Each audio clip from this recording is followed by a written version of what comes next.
This is truly the best time of year when it comes to locking in, setting new goals, and honestly reinventing yourself before the new year. It's really important to remember that it really takes small steps every day of working towards what it is your goals are to accomplish them and embody them. Rome wasn't built in a day. Very easy in our current, society, these instant hits of dopamine that we get, seeing other people's results online, before and after photos. So set realistic expectations with yourself. If you want lasting long-term results, you are going to have to be patient and again, take small steps every day to work towards that. I'm sure you've heard of the saying, how you spend your days is how you spend your life. And that is honestly so true. So this leads me to my next point, which is to be mindful of your daily habits. If you want to be a gym girly, but your actions are not aligning with that, that's something you're going to have to look at and be accountable for. Something I personally have been trying to be more mindful of is the amount of time that I scroll on my phone each day. When I was consuming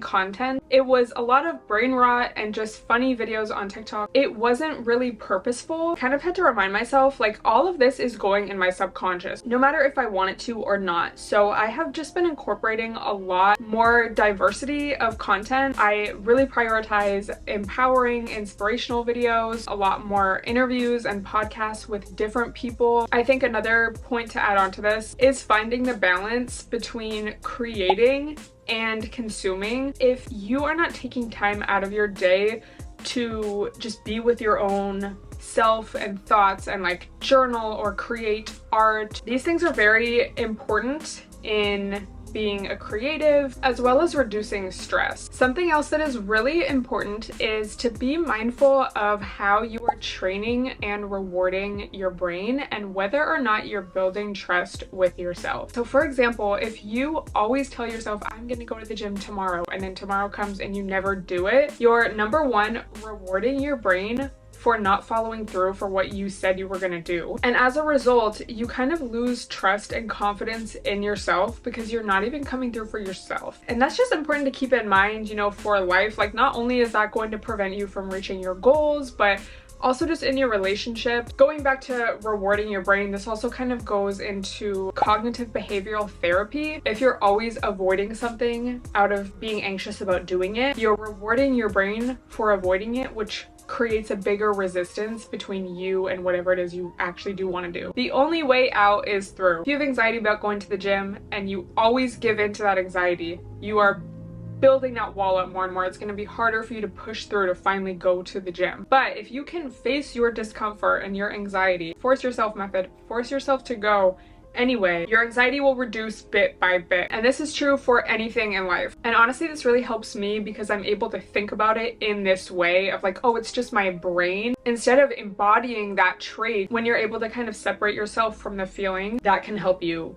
to just get over it. It's like, okay, like you have to honestly treat yourself like a child sometimes and be like, okay, like we're gonna get through this. It might be hard, but we got this. Self-doubt and the feeling of stagnancy, very real experiences, but they are, when it comes down to it, emotions and feelings, and therefore they are temporary. When you do have those days or those moments where you're doubting yourself, you're doubting your journey, you're doubting whether or not you should even be trying, you have to take a step back and remind yourself, this is a feeling, this is gonna pass, and this is not reality. What I'm feeling is real, but the feeling itself does not define what action I need to take, and it's not an indicator that I need to give up. Because again, if you're taking small steps every day, like, yeah, some people definitely have breakthrough moments where, their business blows up overnight, or they finally get a really big opportunity, or they sign an offer letter, and it's like, that's a really big moment.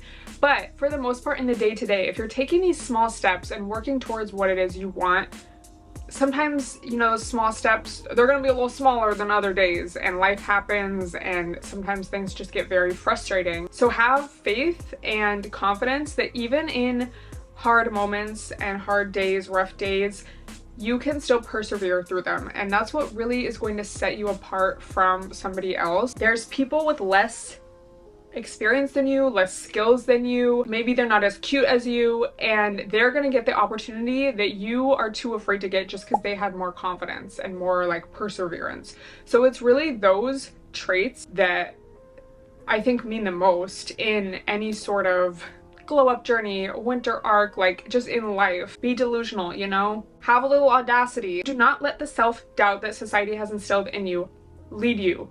You have to overcome it. So now I just wanted to share with you some practical everyday tips that I've been implementing in my day-to-day to just feel a little more locked in and aligned, and again to jumpstart those small steps. The first thing is morning pages. When you first wake up, you journal like 3 pages. Any thoughts that you have or like stuff from the day before, you just get it out. To me, this is the perfect way to first wake up and start with a blank slate. Another thing I've been doing is taking a long walk, or like my main walk of the day, first thing in the morning when the sun rises. This has been amazing because something about just being outside when the sun is rising, and it's such a beautiful time of year with the leaves changing. It's not too cold yet, but it's like kind of fresh and like a little crispy in the morning, and just seeing everybody out jogging, going to work, it just kind of starts my day off on the right foot. The third thing is having less caffeine. I just always equate locking into a good coffee. Like, I love my coffee, but I definitely find that if I have too much, it's counterproductive and it just makes me tired and it's not great. So right now I have a little coffee, but she's decaf.